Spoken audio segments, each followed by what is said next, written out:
ఒకే స్ట్రాటజీతో game ఆడటం అనేది ఇప్పుడున్న ఇన్స్టెంట్గా మారిపోతుంది. యాక్చువల్గా సెకండ్కి 2020 మారిపోతుంది. కానీ వీళ్ళు ఒకే స్ట్రాటజీతో ముందుకెళ్తే ఇలా ఓటంలో చూస్తారు కదా. నెక్స్ట్ అంటే అదర్ టీమ్స్కి వీళ్ళు ఇచ్చే మెసేజ్ ఏంది అసలు?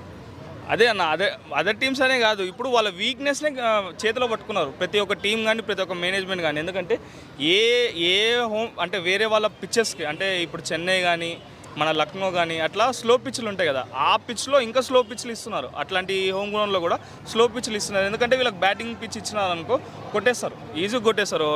250 260 ఈజీగా కొట్టేస్తారు. అందుకే వాళ్ళ వీక్నెస్ తెలుసుకునేసి బౌలింగ్ ట్రాక్ ఇవ్వడము, స్పిన్ పిచ్లు ఇవ్వడము, స్లో ట్రాక్స్ ఇవ్వడము అవి పెట్టినారు. కాబట్టి వాళ్ళు నెక్స్ట్ ఆక్షన్లో అయినా సరే అట్లీస్ట్ ఇప్పుడు సిఎస్కే వాళ్ళు స్టాండర్డ్ ప్లేయర్స్ని త్రూఅవుట్ ఇన్నింగ్స్లో ఎట్లా తీసుకున్నారో అట్లే ఇద్దరు ప్లేయర్లను మధ్యలో పెట్టుకొని మిగతా ప్లేయర్లను ఆడిపించినా సరే బాగుంటుంది. కంబ్యాక్ ఏమైనా ఇచ్చే అవకాశం ఉందంటావా? ఇప్పుడు చాలా కష్టం, ఉపయోగం లేదంటావా? చాలా కష్టం.